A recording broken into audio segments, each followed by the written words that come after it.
लकसभा बिसायख'थिनि खालारखौ बिसायख'थि आय'गा फोसावना होनायनि उनावनो खुंथायाव थानाय हान्जानि अनगायैबो गुबुन गुबुन राजखान्थियारि हान्जाफोरा थियारि जानायखौ नुनो मोन्दोंसै। बेबादि समावनो दिनै 1 नं क'क्राझार लकसभा बियाबनि तृणमूल कंग्रेसनि बिजाथि गौरी शंकर सरनियाया गसाइगावआव नुजाथिनानै हान्जानि मावथि सोद्रोमाफोरजों सावरायलायो। गुबुन फारसेथिं हान्जानि मावथिफोरजों सावरायनाय उनाव 1 नं क'क्राझार लकसभा बियाबनि तृणमूल कंग्रेसनि बिजाथि गौरी शंकर सरनिया बिथांखौ मा इस्यु लानानै रायजोफोरनि खाथियाव थांगोन होनना खौरांगिरिया सोंनायनि फिननायाव सरनिया बिथाङा हानि मोन्थाय, राजखान्थियारि मोन्थाय, एनआरसि, डि भटार बायदि जेंनाफोरखौ लानानै रायजोफोरनि खाथियाव थांगोन होनना बुङो आरो तृणमूल कंग्रेसनि बिबारनि सावगारियाव भट होनानै देरहाहोनो रायजो राजाफोरखौ खावलायनायजों लोगोसे क'क्राझार लकसभानि एमपि नब कुमार सरनियाया सासे खामानि मावनो हायै एमपि होनना ओरैबायदि बुङो। কেণ্ডিডেট ডিক্লেয়াৰ হোৱাৰ পিছত আজি প্ৰথম গছালৈকে আহিলোঁ আৰু মোৰ বন্ধুৰ ঘৰত পদাৰ্পণ কৰি আমাৰ কৰ্মকৰ্তাসকলৰ লগত আমি আলাপ আলোচনা কৰি আপোনালোকৰ ওচৰত আমি সাক্ষাতৰ কাৰণে থিয় হৈছোঁ। কথা হ'ল কি, অসম তৃণমূল কংগ্ৰেছৰ 4টা সমষ্টিত যিটো কেণ্ডিডেট, এই কেণ্ডিডেটৰ ভিতৰত কোকৰাঝাৰ 5 নং কোকৰাঝাৰ লোকসভা ST, তাত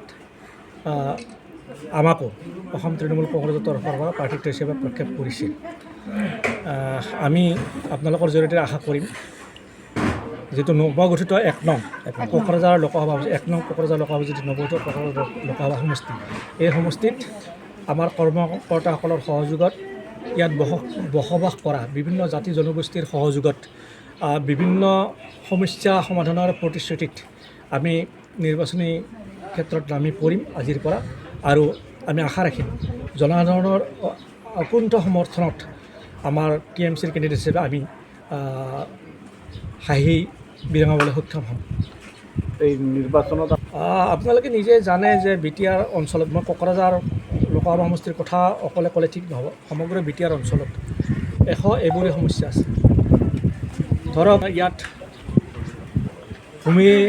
ভূমিৰ সমস্যাটো জড়িত হৈ আছে। আজিলৈকে ভূমিৰ জৰীপ হোৱা নাই, সমগ্ৰ অসমতে হোৱা নাই। BTRটো আৰু খেলি মেলি ভূমি, এজন মণ্ডলে কাৰ মাটি কাৰ হয় সেইখিনি সমজাই দিব নোৱাৰে।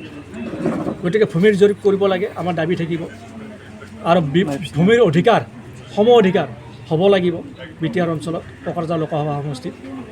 আৰু ইয়াত আছে ৰাজনৈতিক অধিকাৰৰ কথাও জড়িত হৈ আছে। ৰাজনৈতিক অধিকাৰটো সাব্যস্ত হ'ব লাগিব প্ৰত্যেকটো জাতি জনগোষ্ঠীৰ। ইয়াত খোৱা পানীৰ সমস্যা আছে, বিভিন্ন ঠাইত এতিয়াও মানুহে খোৱা পানী অভাৱত ভুগি নদীৰ পানী, পাহাৰৰ নিজৰা পানী খাব লগা হৈছে। গতিকে এইখিনি সমস্যা সমাধানৰ কাৰণে আমি নিশ্চিতভাৱে আমি যদি জয়ী কৰে আমি সংসদত উত্থাপন কৰিম। ঠিক তেনেদৰে ইয়াত হাতী মানুহৰ সংঘাত আছে, হাতী মানুহৰ সংঘাত নিৰাময়ৰ ক্ষেত্ৰত আমি দাবী উত্থাপন কৰিম।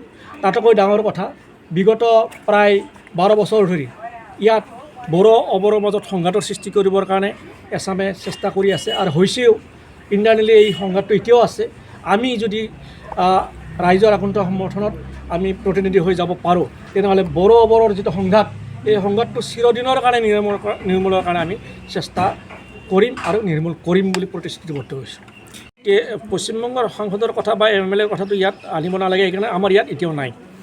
ইয়াত সাংসদ নাই, MLA নাই, কোনো নাই, কোনো প্ৰতিনিধি নাই। গতিকে আজি প্ৰায় 10 বছৰ আগতে দুজনে সাংসদ খেলিছিল, যিটো হাৰিছে, আৰু TMCটো প্ৰায় নিশ্চিহ্ন হৈছিল। এতিয়া ৰিপুণ বৰা ছাৰৰ নেতৃত্বত অসমত তৃণমূল কংগ্ৰেছ গা কৰি উঠিছে আৰু আমি ভাবোঁ, যদিও আগতে দিছিল, এইবাৰে আমি প্ৰথম বুলি ভাবিছোঁ, ধৰি লৈছোঁ যে এইবাৰে প্ৰথম লোকসভাত আমাৰ অসম তৃণমূল কংগ্ৰেছৰ তৰফৰ পৰা প্ৰাৰ্থিত্ব প্ৰক্ষেপ কৰিছে।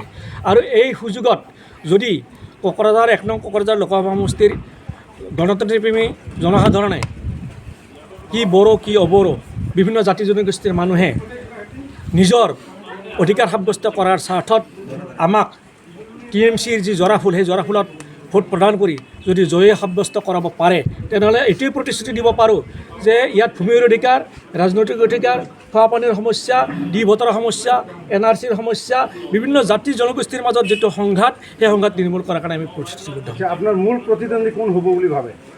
প্ৰতিদ্বন্দ্বীটো যিবিলাকে ইলেকশ্যন খেলে প্ৰত্যেকেই হ'ব, প্ৰত্যেকৰে আশা আকাংক্ষা থাকিব জয় হোৱাৰ কাৰণে।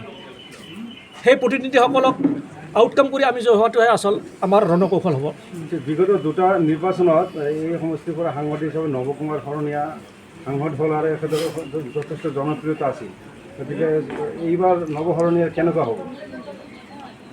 মইতো আৰু ভৱিষ্যত দ্ৰষ্টা নহয় কেনেকুৱা হ'ব, কিন্তু এটা কথা ঠিক, তেওঁ মোৰ ভাল বন্ধু। নৱশৰণীয়া মোৰ ভাল বন্ধু, আজিৰ নহয় MP হোৱাৰ আগতো মোৰ ভাল বন্ধু।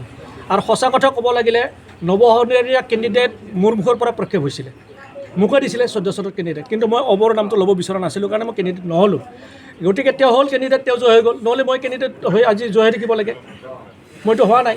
কিন্তু জনসাধাৰণৰ মাজলৈ গৈ যিটো অনুভৱ হৈছে, বন্ধুবৰ নৱশৰণীয়াই যিটো প্ৰতিশ্ৰুতি দি সাংসদ হ'ল বিগত 10 বছৰ ধৰি, তাৰ অলপো প্ৰতিশ্ৰুতি পূৰণ কৰিবলৈ পৰা নাই, তেওঁ ব্যৰ্থ হৈছে। গতিকে তাৰ বিকল্প বিচাৰিছে জনসাধাৰণে। আমি ভাবিছোঁ এজন শৰণীয়াক বিদায় দি হয়তো অন্য এজন গৌৰীশংকৰ শৰণীয়াক ৰাইজে আকোৱালি ল'ব।